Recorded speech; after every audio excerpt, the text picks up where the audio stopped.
Hello and welcome to Get Yourself Optimized. I'm your host, Stefan Spencer. I'm so excited to have Darius Foroux with us today. He's the author of 6 books. He writes about productivity, habits, decision making, and personal finance. I've been a fan of his for a number of years. He's got 500,000 people reading his articles every month, so he's kind of a celebrity in the productivity and personal finance space. Darius, it's so great to have you on the show. Well, appreciate it. I'm glad to be here. So I'd love to first of all start off by learning a bit more, or having our listeners learn a bit more about how you ended up getting so into the topics of productivity and habits and decision making. Like, what was there a particular defining event that got you down that rabbit hole? Yeah, sure. I've been always a productivity enthusiast. And that defining moment for me was in 2010. At the time, I was at graduate school. I was getting my business degree. And my father, who always worked for a company in the past, wanted to start his own company. And I was like, this is a good opportunity to do something together because also was thinking about starting a business, but obviously, just getting your degree, I didn't have any experience. But I was willing to work, but I was also working on my master's thesis at the same time. So during that moment, as I was writing my thesis, finishing up my degree, and starting a business, I really noticed that I just can't go through life without having a productivity strategy. Mm. So at that time, I really saw the power of productivity and particularly creating systems for yourself so you can really perform at your job, but also just make sure that you have enough time to do things that you enjoy because, I've never been a real workaholic. Even though I get a lot of stuff done, I also enjoy other things like watching movies and hanging out with my friends and all those kind of things. So that was really the moment for me that I was like, I'm going all in on productivity. And since then, I've been researching it almost every single day. And it wasn't until 2015 that I started my blog. And at the time, I was talking about productivity with everybody in my network and friends and all that. And, some people were like, you should just share that on the internet. And I was like, share it on the internet? I never thought about it. And then I started just doing some research and I noticed that a lot of advice on the internet, I just didn't agree with. So I was like, let me just share my perspective. And that's how I got started. So what were some of the tips and methodologies that you didn't agree with? Yeah, that's a good question. My biggest issue was the whole you have to take cold showers. You have to wake up at 5 a.m. because that specifically at that time, and probably these things have cycles, But at the time, I was hearing a lot about it, and it somehow, reached me as well through my friends and my network, and obviously later when I was starting doing my own research, I was like, I've never done that stuff, and I've always been productive. So I thought to myself, let me just share a different perspective. So, those were the my biggest issues, the cold showers. You have to wake up at a specific time, and specifically focusing on tactics. That was not really my thing. I've always been more of a systems guy, and what I mean by that is just I just have broad guidelines for myself. One of those guidelines is that, for example, I prefer to get 3 or 4 important tasks done every single day, and that's just part of me. That's who I am, and that's easy to keep up, even if your life is in chaos or something happens. You can still keep that up. But like the cold shower stuff, everybody knows that if that's not for you, you'll probably try it a week and then you'll stop. Yeah. I am not a morning person. I don't like waking up early. And actually, for your health, it's better to not have an alarm clock. If you Mhm. wake up on your own, then you're gonna live longer, is from the research that I've been hearing about. So, uh, Yeah. I've been doing that as well. Yeah, that's awesome. So Hal Elrod, you might know, who's got the Miracle Morning approach. I've had him on the podcast. Great guy. He's got his Savers framework, and that's an acronym. And one of the things about his model or methodology is that waking up really early, and I don't want to wake up at 4 or 5 in the morning. No thanks. Yeah, so I never implemented his system. And it sounded like a great system. It sounded like it was transformational for many people, but it's got to be a fit for you. I totally agree. I've tried multiple different systems. There's a lot about GTD that I really like. I've had David Allen on this podcast a couple times, actually. So he's great, but there's something about the weekly review that I procrastinate the heck out of. I never get it implemented, and consequently, I can't remember the last time I actually had a weekly review, which is embarrassing to say, because I've been such a proponent of GTD, of getting things done, and yet one of the core pillars of that methodology is the weekly review, and it's been years since I've done one. Yeah, the question is, have you ever, throughout the years, the answer is probably no, but did you have the need to do the review? Because if you did have the need, then you would probably do it, right? So you can operate without it. I can operate it. I can somewhat operate without it. The problem is the way my brain works. I'm prolific with ideas. So ideation is one of my top 5 strengths in StrengthsFinder. Are you a fan of StrengthsFinder? You know that methodology or that assessment? Yeah. No, I'm not really familiar with it. I remember, it's really good. I've worked at a corporation in the past as well, and I remember they were really big on that stuff. But I'm more of I prefer to not put people in boxes or rank people. It's like that. That's the type of system, right? That you rank or that you fall inside of a quadrant or whatever it is. Or not really. You get your top 5 strengths, and for me, they feel like superpowers, and they integrate so well together. It does help me. I don't like being put into a box, but I also like to know what my superpowers are, so that I can focus on those strengths and not work on weaknesses so much. So. Yeah, okay. Peter Drucker. That's awesome. For the people who are listening, I'm just holding up a copy of Managing Oneself by Peter Drucker, who also, I think he came up with the idea to focus on your strengths. Yeah. Right, like 30 years ago or something like that. I've been a big fan of his work. And for me, focusing on your strengths and figuring out what your strengths are, for me, is, I think, what I based my whole career on.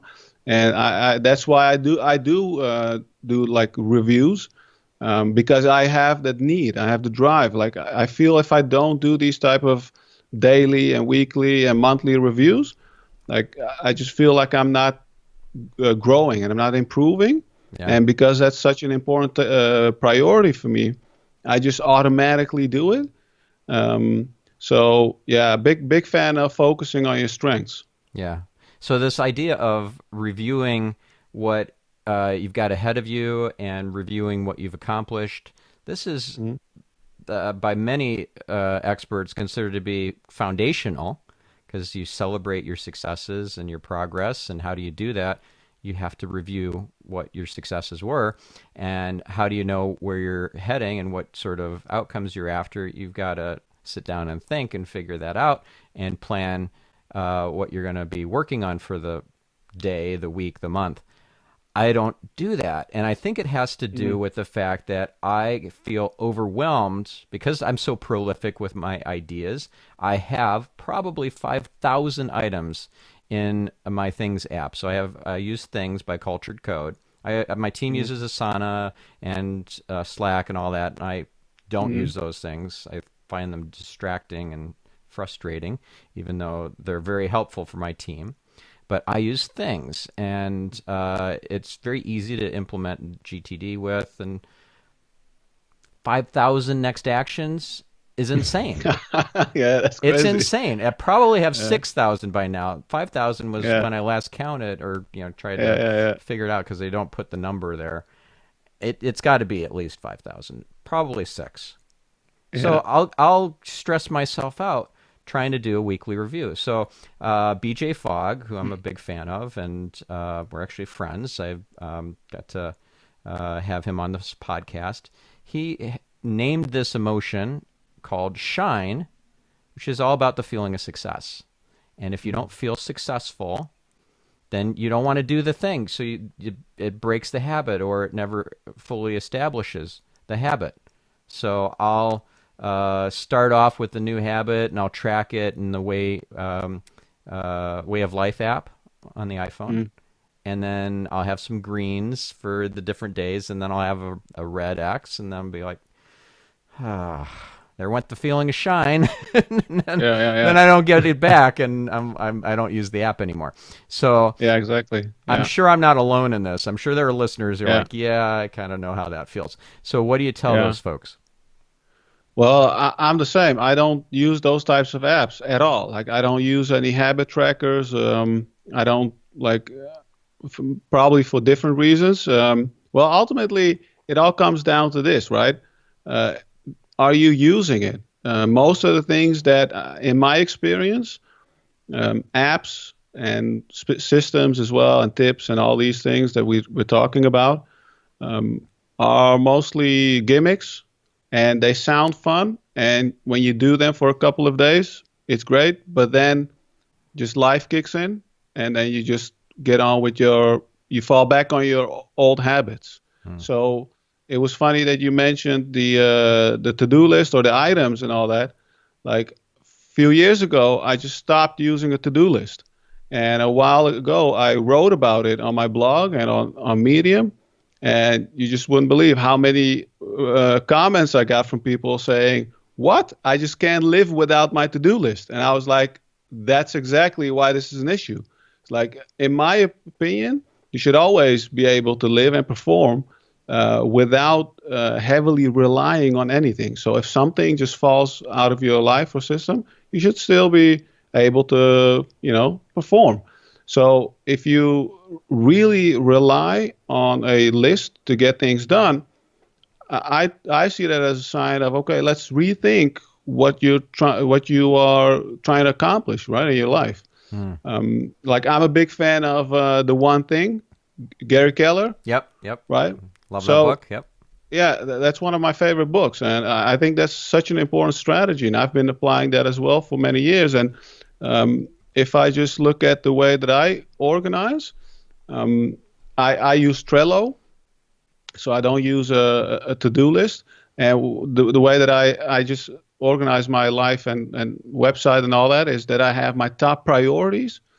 And those top priorities have been the same for about 2 years. So those priorities never change. It's not like a list that I just say, oh, this is done. If I have any tasks, or obviously, I have that everybody has tasks, I put them on my calendar. So I work from my calendar, and that's what makes this system so easy. The reviewing is so ingrained in my system that, okay, every evening I'll just take 5 minutes, sometimes 10 minutes, just think about the next day, and I'll look on my calendar and I see, okay, these are the things that I have to do, and I'll make sure that I'll do them. And if I just don't get a chance to do those things, I either move them to another day and time, or I just get rid of them if it was not that important, right? Gotcha. So are you blocking out time on your calendar? Yeah. Okay.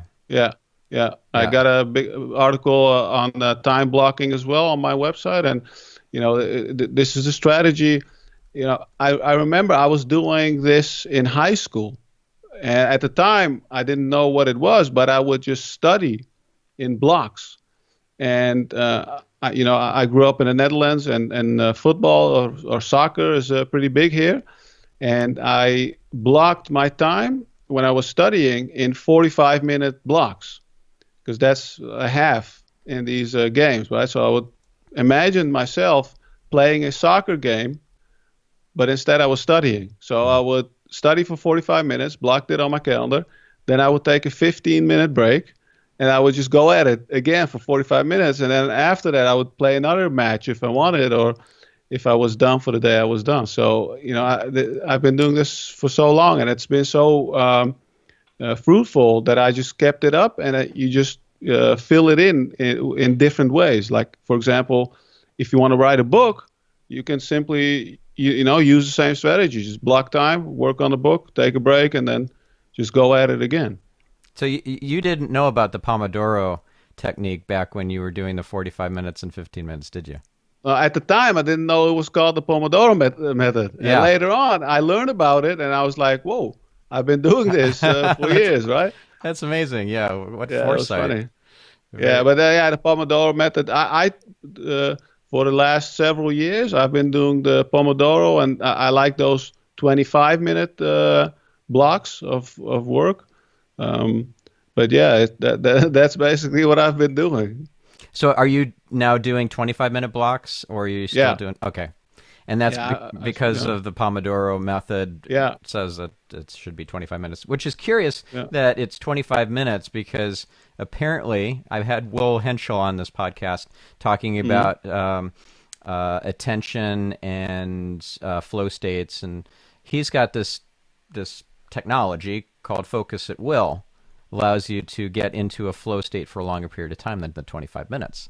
So you could stay in there for maybe an hour, but you have to listen to streamlined music and not to distracting music that would be stuff that you listen to on the radio, favorite songs, things with lyrics and stuff that will distract you and knock you out of the flow state. But certain types of music can be what he calls streamlined music, and that will keep you in that flow state. So you could do hour-long Pomodoros. Yeah, sure. Yeah, I think the Pomodoro guideline is something like take a break between 20 to 45 minutes or something like that. You can do 45-minute blocks. I like the reason I like the 25 or 30, doesn't really matter, is that after 25 or 30 minutes, I just stand up from my chair and just walk, and I have some water, and I just get back, and my flow state or whatever, it doesn't get broken, so I just get right back into the task. So I find that it works well for me. But for example, if somebody says, "Oh, I have this Pomodoro for 25 minutes," and then I just grab my phone, and then I'm lost for 30 minutes, I will probably do longer blocks.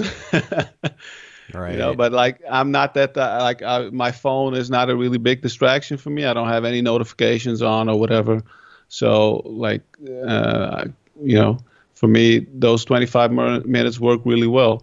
But it's all about experimenting with whether you need like a longer minute, few more minutes for you until you take a break or not. So Yeah. yeah. So you said you don't have any notifications on your phone. Do you also have your phone set to grayscale mode? Because that's another thing that I've learned about is you can triple click to grayscale mode on your iPhone, and then if you've set it up properly in your settings, and that will keep you less on your phone because grayscale mode isn't that exciting, and then turn off all your notifications, all the badges, all the different things that will draw you in, like turn off everything that could put a red bubble next to the icon and say you've got 5,000 emails or whatever. It's another thing we should talk about is like an insanely huge inbox. But anyways, so do you do that little grayscale trick? No, I don't do it, but I have read about it. And I to be honest, it sounds good. That is something that if I had some like issues with my phone, I would probably try. Yeah.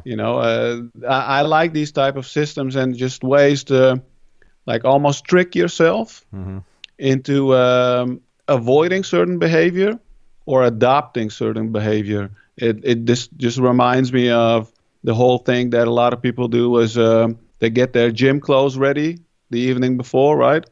I more or less do that as well. I just make sure that my gym clothes are within eyesight. I don't tuck them away in my closet or whatever. I just make sure that I have something, that I see visually. And if I see it, I'm like, oh, okay, that's something that was on my mind. And that those types of strategies always really work well for me. just to have things, remind yourself of what you are after. Right. And also batching these things together so that it's all part of one bigger habit, right? So you can piggyback with an additional habit on an already established habit. And one thing that I've done is I take a shower every day, and now I have tied into that showering habit getting on my exercise bike. I've got this Carol bike. I've had the founders of the Carol bike, which is an AI-based stationary bike. It's really, really cool. So it figures out how much resistance based on an artificial intelligence algorithm. Anyways, I ended up getting that bike for free from the founders, and it sat there for about 3-4 months, more like 5 months, with me using it maybe once or twice the whole time. I just wasn't interested in establishing that habit. It wasn't burning a fire under me. But now we've been, self-isolating with the quarantine and everything. So I need to exercise, and this is one of the easiest ways. It's got this kind of process or this methodology to it where you do these hard out sprints for 20 seconds. So do 2 of them, and then the rest is just a warm up, a recovery, and then a cool down. So it's 9 or 10 minutes all in, and it is the equivalent of 45 minutes of hard out jogging. Yeah. So I'm like, okay, that sounds really good. So now it's part of my habit. It's part of my routine. I won't take a shower until I've used this thing. So that's how I've piggybacked on one habit with another. Because, it's sometimes hard for folks to establish these new habits, especially if they know it's good for them, but it doesn't feel amazing at the time. It doesn't feel great to do a hard out sprint where I'm pretty winded by the end of it, but I know it's good for me. So, what do you recommend in terms of habits that are good for you? You know that they're good for you, and you don't get that immediate gratification feeling like it doesn't. It feels a lot better to eat a donut than it does to go jump on the exercise bike. So what do you tell people about that? Yeah. Working out, I'm big on working out as well. And like you say, I like your example because you don't necessarily have to go for a 2-hour run every day or even a 1-hour run. Like I even think that's too much. But if for most of us, and what you described, I think most people, if something is really hard or very complicated or very difficult to do, this is something that I always write about and talk about. If something's too hard, I'm not going to do it. Like I'm not an Olympic athlete or anything, right? Like I don't plan to run marathons. I don't have any super physical goals. The reason that I work out is because I want to stay fit. And I also want to have more energy. So I always think about when I'm trying to achieve something, I always try to reverse engineer it and say, okay, most people look at the outcomes. I go back and I'm like, why do you even want that, right? Like, what do you want to achieve? What do you want to accomplish? Because I remember as well in the past, got excited about running. And I was like, I'm going to run every day. And then after a while, I was like, why am I running every day? Because after a while, I was getting injured. I wasn't having that much fun anymore. And I thought to myself, do I really want to run a marathon? No, not really. That's not something that I, want to do. Maybe one day, you never know. But right now, it's not a priority to me. So I think to myself, what's my goal here? So like now specifically talking about working out, but any type of habit, I have the same thinking pattern. So, working out, very big for me. Journaling, that is also one of the most important things for me that I get a lot of energy from as well. And Self-development, self-improvement comes a lot from journaling. Everyday reading. That's really important to me, especially because obviously for me, I see that this is my job to share knowledge and write articles and books and all that stuff. So I spend at least 1 hour a day reading. But if that wasn't specifically my job, I would probably still read for at least 20, 30 minutes a day, because it's just good just to learn new things and all that kind of stuff. And then the last thing I would say is meditation, some kind of meditation practice. But to be honest, that's it. This is just 4 things. And I've been thinking about this recently as well because, I remember last year or so, I wrote a list of 10 habits. And I've shared a lot of these habits and all that kind of stuff, which is great. But if you really want to look at the core, I think it's just like, for me specifically, just 4 things: working out, journaling, reading, and meditating. And if I do those things, like, everything is all right. That's great. And when you say you read for an hour, are these long form content pieces? Are you just reading articles? Or are you reading books? Books. Yeah, Good. books. I read at least, so I probably read more every day, but I spend at least 1 hour reading books. So, and the way that I organize that is in the morning, it's part of my just, morning ritual, if you want to call it that. So before I really get started with all my work and everything, or like, the daily tasks, my most important thing is actually writing. So I wake up and I immediately start writing. So everything what comes after that is just a bonus. That's how I look at it. But I spend at least 30 minutes in the morning reading, and then at least 30 minutes in the evening. And sometimes I even read like an hour in the morning and maybe 45 minutes in the evening, depending on how good the book is. If it's a really good book, I'm like, I really want to finish this.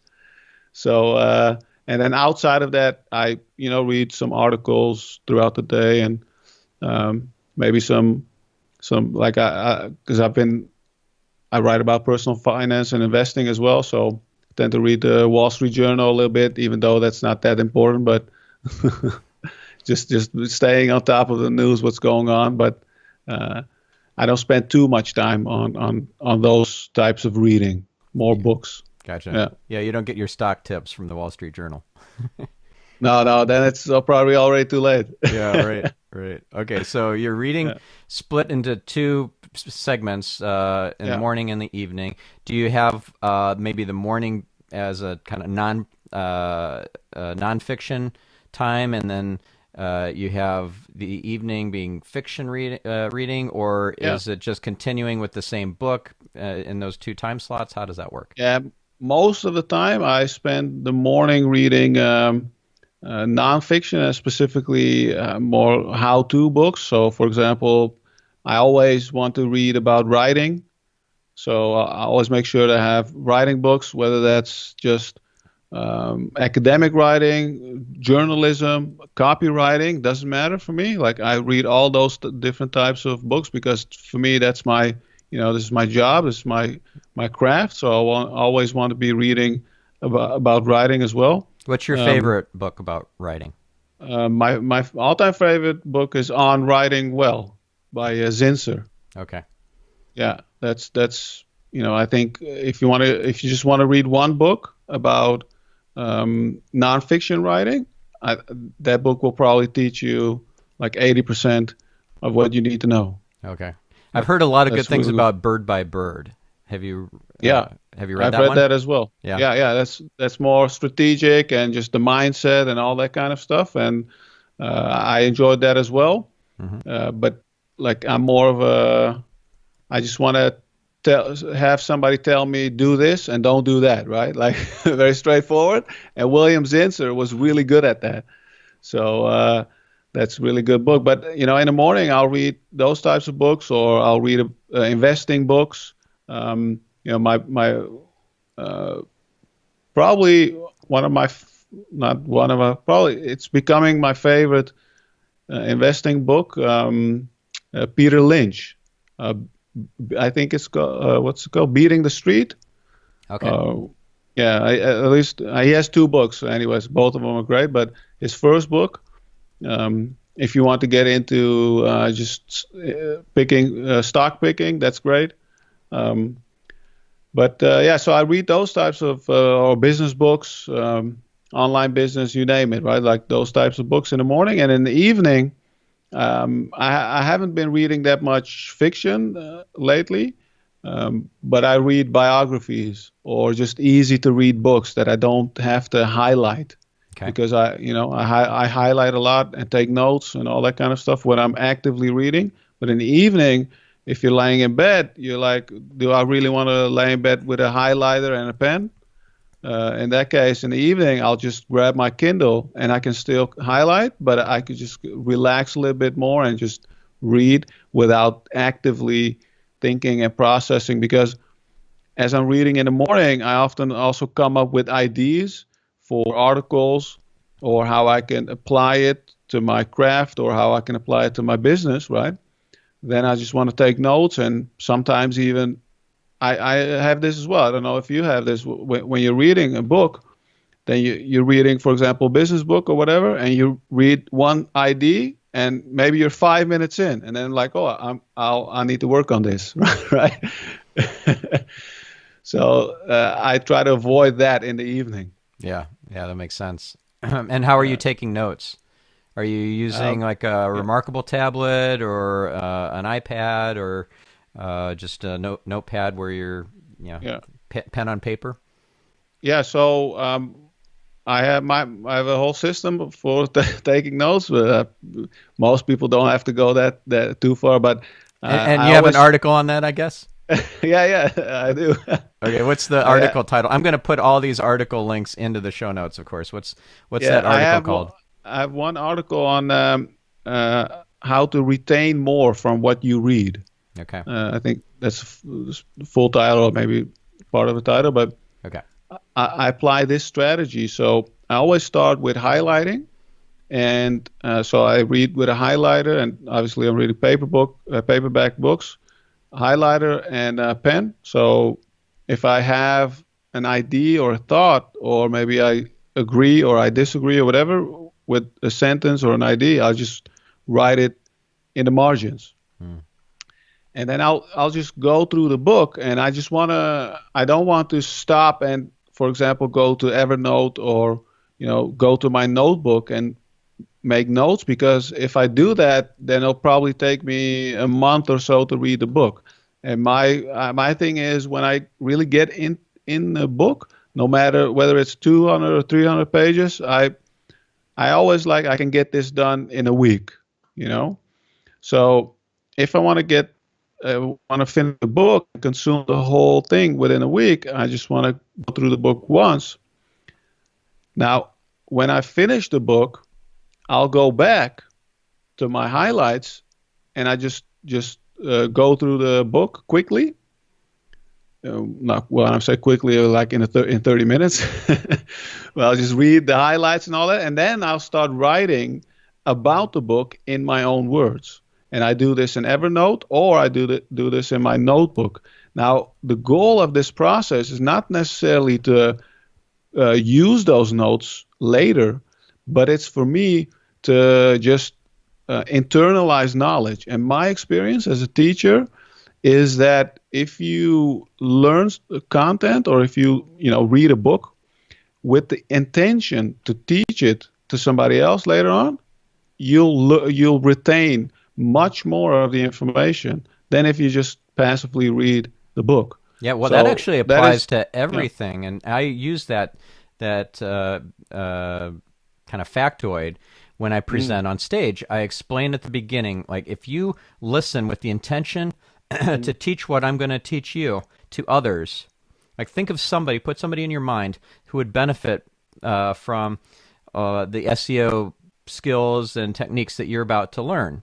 It could be a colleague, it could be a boss or a direct report, it could be a loved one, your child. Right? I taught my oldest child, who's now 28, SEO and online marketing when she was 13, 14 years old. She started a blog at 14 and started making passive income with it, speaking at conferences at 16. And I'll go on that little aside for a minute, explain that if you have a child or a loved one who could be empowered in that sort of way by SEO, pay a special attention to what I'm about to teach you.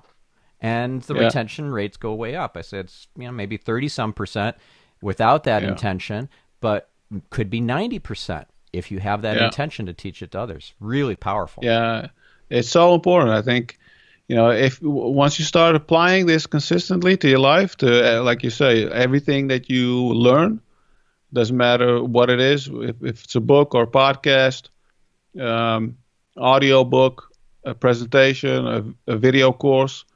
If you just think about how you're going to teach somebody else how to do this, then the difference is between day and night. Because once you have that mindset, you just, I think you also look at yourself differently. Because a lot of people just read books or, consume content, and they are hesitant to take action. And I get a lot of these types of emails from my readers, and they say, "Yeah, I want to start a blog, or I want to, start a YouTube channel, but I'm this and that, and like all kinds of reasons." Yeah, excuses. Yeah, exactly. Yeah, you can name any type of reason that you want, but ultimately these are, like you say, these are ultimately excuses to not do it. But at the same time, sometimes we just feel like, oh, who am I to say something about this, right? And I don't think that is an excuse, because that's a very real concept that most people have. And you think to yourself, like, they call this imposter syndrome, right? Right. So, right, like, who am I to talk about this particular topic? Well, you can say that for everybody who got started. Yeah. So, at the end of the day, you just have to take action, and that's how you make sure that you use the stuff that you've learned. Because even though all the things that we talk about, if you don't apply it, what's the use? Right. Yeah. And so did you have imposter syndrome, or do you have imposter syndrome? No, I didn't have, the way that I've the types of emails and messages that I've received from my readers, the way that they describe it, like I can definitely relate, but I didn't have that, because I think, many reasons. Like, my mother was always very supportive of me, and I think that has played a role as I was growing up in speaking my mind. Because I was like, no matter what happens, like, if you go home, there's always, somebody that has your back. You're like, even if I fail, like, so what, right? So that was always my mindset going in everything. And for me, that was really huge. And I think that's why I also wasn't afraid to, like, I've never called people out, but I was never afraid when I started my blog, just call bullshit on a lot of things. So, I think that's good, just to speak your mind. And I have an article about this as well, a while ago. Like, I got a lot of these types of questions. I was like, okay, let me just share my perspective and why it's actually good to say what you think. You don't necessarily have to search for confrontations. You're just sharing ideas, like the way that we're doing. Like you said, okay, I was listening to a specific system, and you're not a morning person. So what? That doesn't mean the other person is wrong. It's just not a good fit, and that's how I look at everything. I don't think there's any right or wrong. It's like, if something doesn't work, it's probably doesn't work for that specific person or situation. Doesn't mean it's wrong. Right. It's either a fit or it's not a fit. There's no judgment around it. Yeah. Exactly. Yeah. Yeah. And if you look at things that way, then, you're always good to, share your perspective and learn and fail, and you have nothing to lose. Yeah. Yeah, for those who do have imposter syndrome or have had it, I think I've had it, and I'm much less affected by it now than I was years ago. I actually had Alyssa Fisher Harris on this podcast talking about imposter syndrome, and she gave me an interesting distinction about it, that there's a related syndrome that is called comparative success syndrome. And I resonated with that more than imposter syndrome, where I used to feel like I could have been a real change maker in the area of like medicine and biochemistry and biotech, but I gave that up. I was studying for a PhD in biochemistry, and I dropped out. I got the master's, which I do absolutely nothing with, but I dropped out of the PhD, and then I started an internet company, and this was in 1995. So I was, I think I had a lot of potential in that area of science, and I gave it up. Now, I don't feel any kind of a regret or remorse now, because I think this is ultimately supposed to be my path. But for a long time, I felt like I had, I don't know, squandered a gift, or had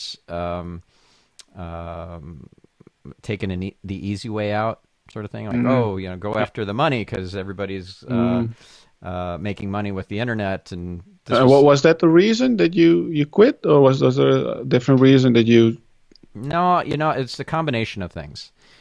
It was, I'm a real geek at heart. I started programming when I was a little kid, taught myself not just basic, but assembly language. So I was coding in hexadecimal as a little kid. I wrote my own bulletin board system. This was back before the internet, before the web. So I wrote my own BBS and ran it on my home phone line. Really upset my mom when she'd pick up the phone and hear the modem going all the time, because people would be dialing into our home phone line. So I was a real geek. And then I got so into it that I became kind of socially awkward. And so I realized I needed to go cold turkey. I gave away all my software, sold my computer. And this was maybe freshman year of high school or sophomore year. And joined the track team, the cross country team, the cycling club, and just went completely the other end. And what a shift! Yeah, big shift, which was good because I was going down this really deep rabbit hole and hanging out with not just geeks, but geeks who were causing trouble, like probably would end up in prison, sort of thing. Folks who were like hacking and sort of the early hackers of the day. Yeah. So, anyways, I went cold turkey and became less of a geek and more kind of popular and all that sort of thing. But I felt like I kind of gave up part of my core when. Looking back, I realized that, I'm a real geek still. And so in 1993, 94, I started getting back into coding while I was going to school during studying for the PhD. I started building websites on the side. And I went to a conference. I met Rob McCool, if you know who that is. Probably you don't, but he's the creator of Apache, which is running most web servers on the internet. Oh, okay. At the time, he was working at Netscape. I had never heard of Netscape. It was 1994. And so he was building the Netscape server at the time. And I'm like, wow, I could totally, I could see that this is going to be the next big thing. And so I dropped out of my PhD. But at the same time, I had this run-in with my advisor. I was working in his lab, and he didn't like the fact I had a family with young kids, and I would go home at 6 o'clock in the evening when other grad students were working till 7, 8, 9 at night. And he gave me an ultimatum, which I chose to not abide by. So he forced me out of his lab. And so I'm like, okay, well, I'm not going to start over again with a new lab. I'll lose 2 years. I'm out. So I started an internet company, an internet agency. Wow. And so that's the whole long story. Yeah, well, yeah, it's pretty fascinating. But now, looking back, I Yeah. see that this is all part of a bigger picture, and it wasn't just me like copping out or taking the easy way out. It was actually a lot harder to start a company when I had no business experience. I'd never even taken a business class or a marketing class, and here I'm starting a marketing agency. But in retrospect, I've probably revealed a lot of light with the stuff that I've worked on, helping people with their SEO and helping them get their message out there and revealing light in the world. So, yeah, long story. Sorry to go into that whole thing. But I think that's very interesting. Obviously I have my own podcast as well, so I interview people sometimes as well, and I'm always interested in hearing those types of stories because it's always, well,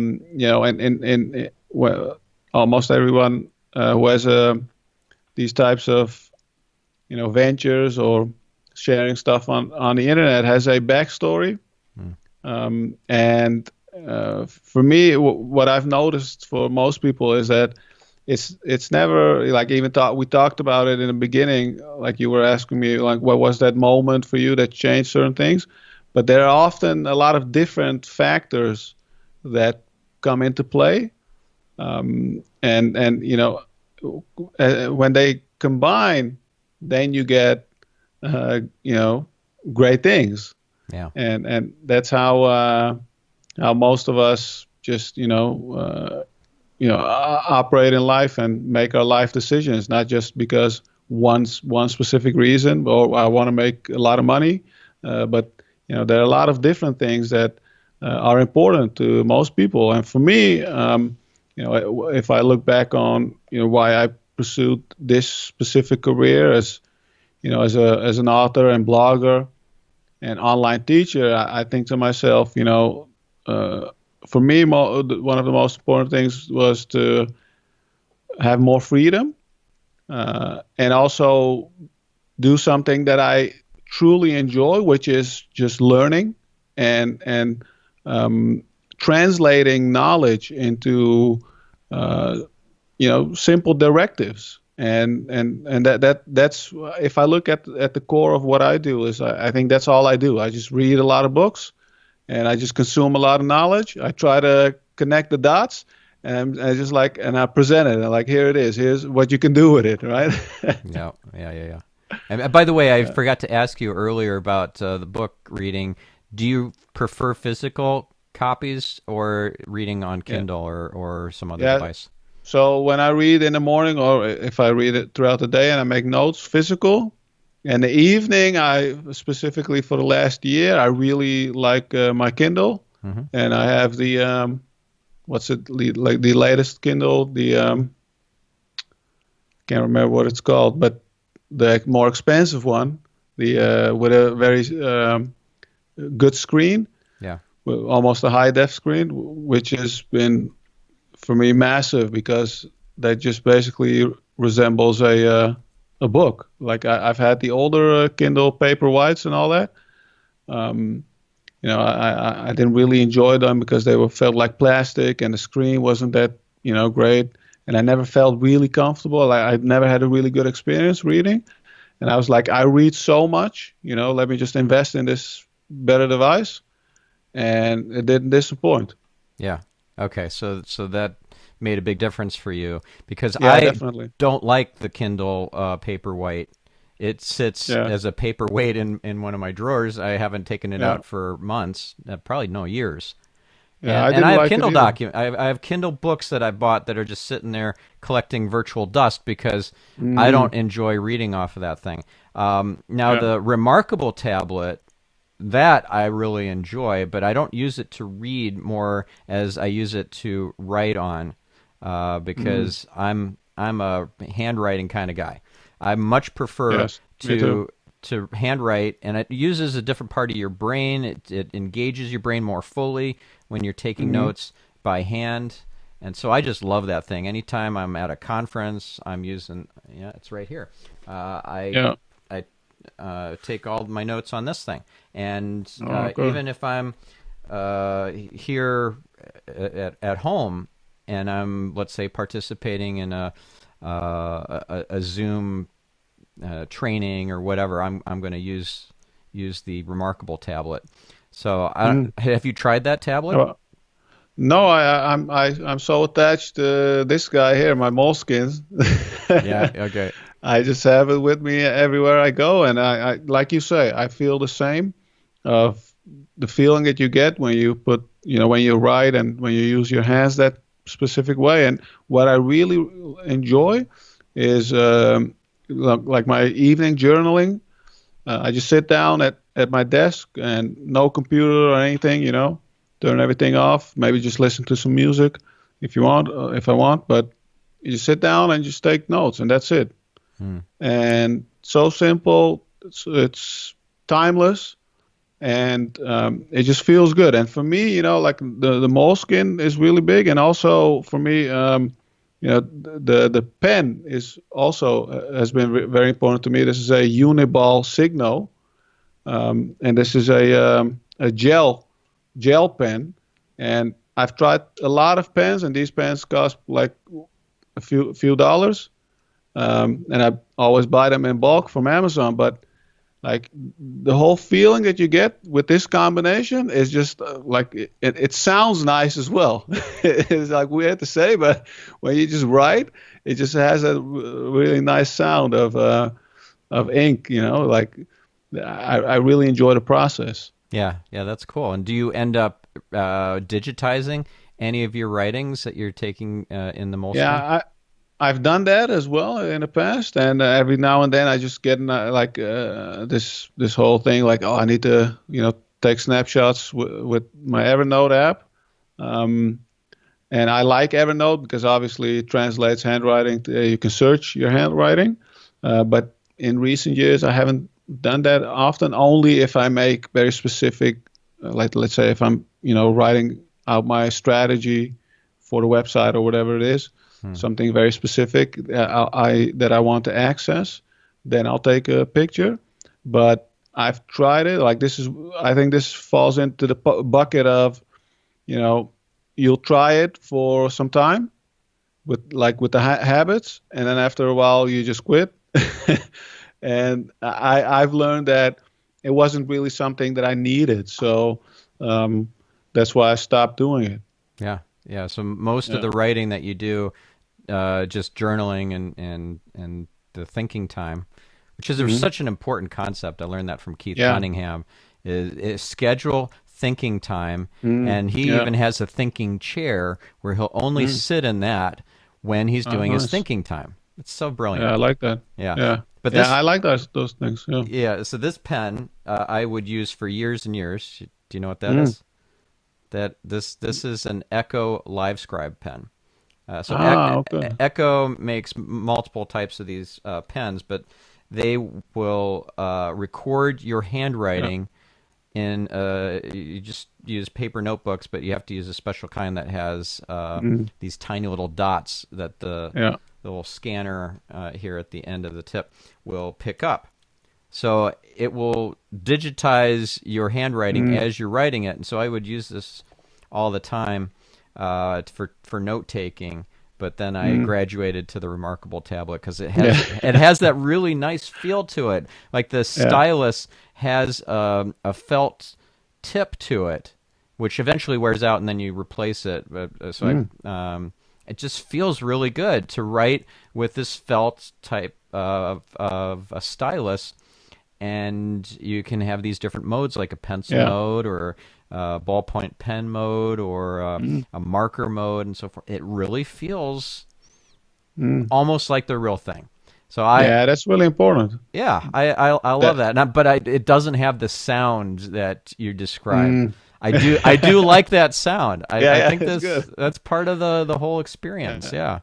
Yeah, definitely. I think you made a good point of that. The feeling and people who get into productivity, and especially if you're a programmer, if you're a real geek, you can. It's easy to just look at the practical value of something, because if you look at it, the hands down the best way to take notes is to do it on, like these remarkable tablets or an iPad Pro with a pencil, and have it automatically transcribed or digitized, right? Because that's the most practical thing to do. And to OCR it. But that interestingly enough, that step I don't do. I don't like having it turn into regular text. I like my own writing. Same here. So what I want to say, my point is, if it doesn't feel right, then I'm like, even if it's practical and it makes a lot of sense, I still won't do it because it just doesn't feel right to me. So I'll just end up, because at the end of the day, like we talked about in the beginning as well, I also want to enjoy my life. And to me, that's the whole purpose of productivity. That's why I got into this stuff, because I want to have also time for other things. But, just in general, I want to enjoy the process. And for me, that's really important. And journaling for me, because obviously I enjoy it. Like, I've tried journaling on a iPad Pro. It just didn't feel good. Like, I make my drawings for my website on the device. And that's great, because in the past you couldn't easily make those types of drawings. It works great for that purpose, but I tried, journaling on the device, but it just didn't feel good. Yeah, it's got to feel good. It's got it. There's a lot to be said for just getting into the vortex. To use a term from Abraham Hicks. It's pretty woo-woo, but if you're not in the vortex, what are you doing, right? You're just spinning your wheels. So I know we're close to time here, so we got a few minutes left. Do you mind if we go into kind of a lightning round mode, and I just ask you quick questions and you give me quick answers? Yeah, sure. Okay, let's do it. Okay, so you didn't give any recommendations for nonfiction books. What would be one or two of your favorite nonfiction books or biographies? So my favorite nonfiction, or my favorite. So do you mean just nonfiction in general, or any kind of nonfiction? So sorry. Let me restate that. So what is your favorite fiction book? Because you read in the evenings. Oh, okay. And that's fiction, so that could be biographies as well, because you do read biographies in the evening. So I got to restate my favorite fiction author is Charles Bukowski. Okay. And my favorite book by him is probably Post Office. And it's such a funny book, and I've read it several times. And, a lot of my style also comes from him, because, I see Bukowski as an inspiration. And I would say, if you want to get started with Bukowski, I would just go with Post Office. Is that a comedy type of book, or is it like science fiction, or what is that? No, it's just a, realistic type of fiction book of just an alcoholic, actually, who just wanders the streets of LA and just gets into all kind of trouble. And he's such a character that you just like think to yourself when you're reading, like, this can't be real. But he based it off of his own life, and that's why I like it, because it's so genuine. Oh, that's great. Yeah. Okay. Yeah. My favorite fiction book, by the way, which I'm not a big fiction reader, but it's The Diamond Age. So if you haven't read that one, check it out. I haven't. I bet you will love it. Okay, so next question. Are you familiar with the concept of attention residue? I learned this from Cal Newport, who wrote Deep Work. And if you are, what are you doing to address attention residue besides turning off notifications and trying to keep those Pomodoro moments more sacred? Yeah, I read Deep Work, but I can't remember my system probably failed me at that point. Oh, so attention residue. I can't remember the concept anymore. Yeah, if you are in deep work and then you get distracted by a notification on your phone, a text message or whatever, and you quickly glance at it, you will have a part of your brain still attached to that thing for the next 20 to 25 minutes, I think, is what the research shows. So that is costing you in terms of like taking some of your attention away from what you were working on. So like context switching, that whole type of. Yeah, that's terrible, right? Yeah. So, Yeah. so what do you do to reduce or eliminate attention residue in your life? Yeah. So for me, like we talked about the Pomodoro, for me is really important. But the thing that I want to mention, and it only works if you really take it seriously. So have the timer visible on your computer, and if somebody interrupts you, because I think that is also very big, because it's easy to turn off your notifications. But what if you work in an office, or what if you now that we're working digitally, maybe you have your email on, you have your Slack on, whatever it is, and somebody comes in with an urgent request. You need to have the discipline to just say, hey, can you wait 12 minutes? My Pomodoro is almost up, right? Is done. So I think that type of strategy for me is really important to tackle that concept that you mentioned. Is that okay? It's great to have all those strategies, but you also need to have the discipline to just live up to those things. Yeah, and the make boundaries. Sure, and the boundaries. Yeah, the and boundaries. Have people Definitely. respect those boundaries. Yeah, exactly. And that takes a lot of training and a lot of patience as well. Just to educate everybody who's around you. And the way that I see it is like you have to protect your attention with everything you have. You just can't allow anything to penetrate that attention. So because if you do, like you mentioned, there's some serious cost to that, like the whole context switching concept, which is, even if you if you're in a Pomodoro, or if you're focused, sorry, if you're doing focused work, and somebody just comes in with a quick request and says, hey, this just takes 2 minutes. Like you said, research shows that it can take up to 25 minutes to just get back to your original tasks.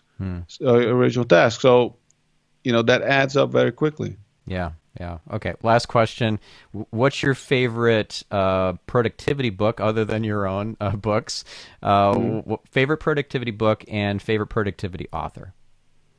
So I would again say Peter Drucker and The Effective Executive. Okay. And even though that is a book focused on, more like corporate type of productivity, based on the title, you could already get that idea. But it has a lot of personal productivity tips as well inside of it. And my favorite tip from that book is to keep an activity log.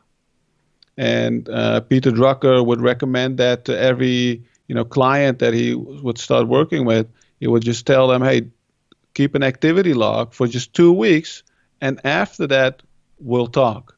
And if you do that for 2 weeks, and I recommend everybody to do this, if you've never kept an activity log, just try it for 2 weeks and just see what happens, because most of us will learn that we're wasting way more time than we think.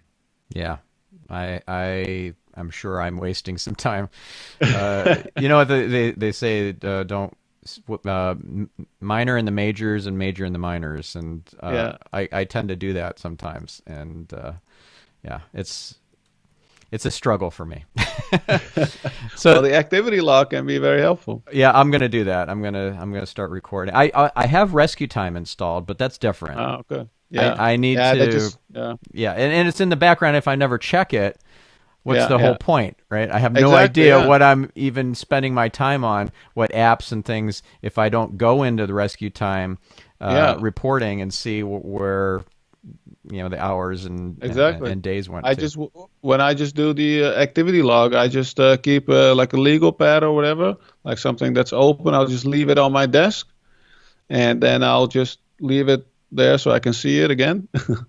And then I'll just write down, like, okay, between 9 and 10 a.m. I did this, and just very roughly every hour. And that gives me a good sense of, where my time is going.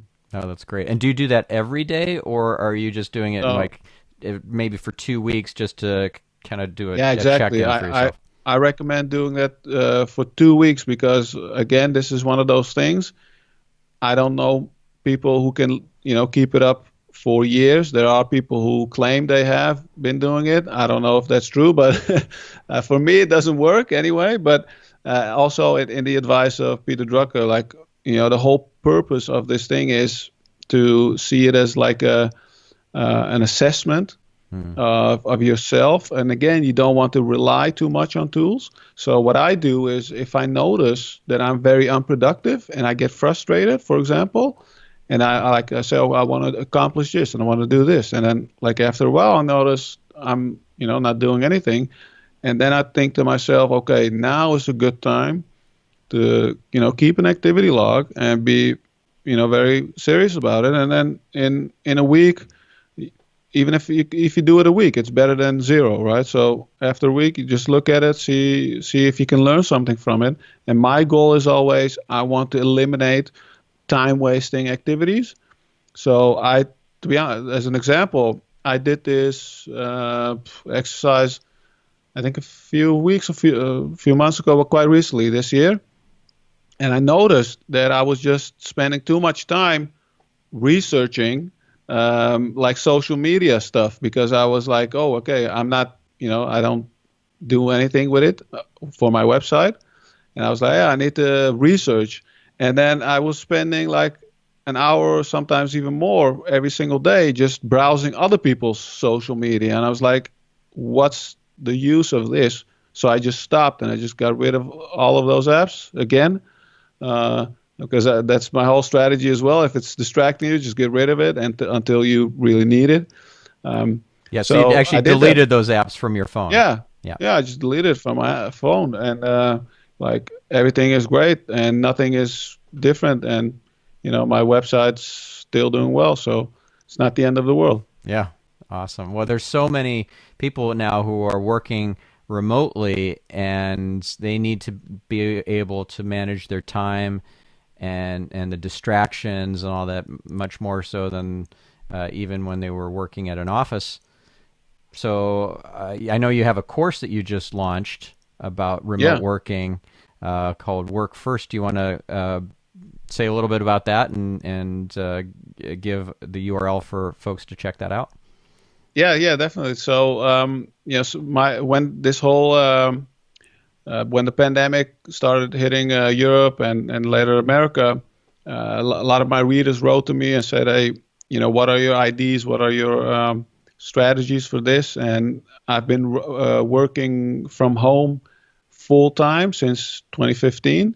So, and before that, I would work probably 2 or 3 days from home. And everything that I've learned, I was like, I'm going to combine this in a affordable crash course that takes about 2.5 hours to complete.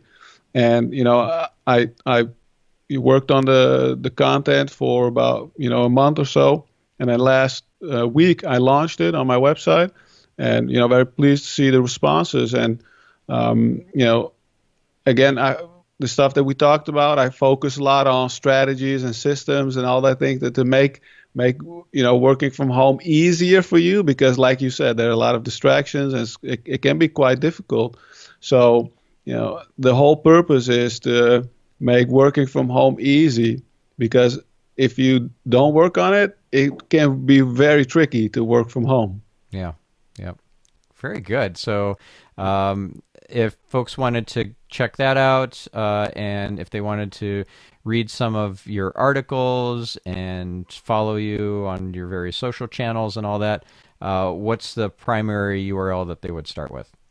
Yeah, I appreciate it. So the best way to just get in touch and learn more is to my website, DariusForoux.com. And if you can't spell that, if you just search for Darius space F, it will show up in Google. But my primary way to connect and communicate is through my website, not so much on social media. And on my website, you can also find more about my courses and books and all that. Very good.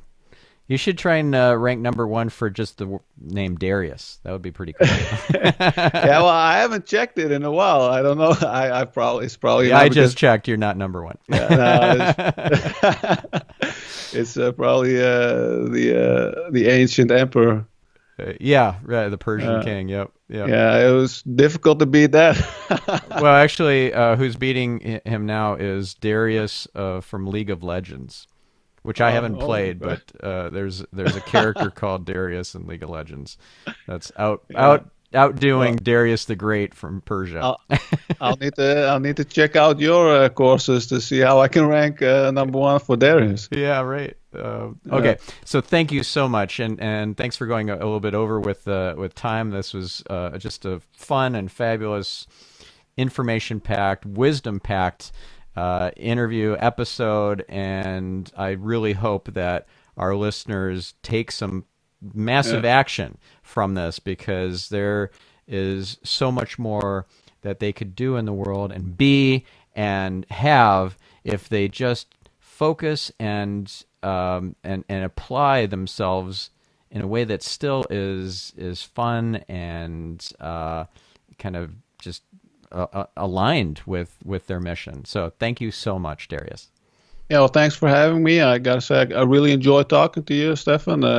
We talked about a lot of topics that I'm passionate about, but also just some of the stories of what made us so interested about these topics. So and I would just say to everybody who's listening and watching, if you have something inside of you, a book or a business or whatever it is, just if you have the drive, if you have the need to do something, then just go and do it.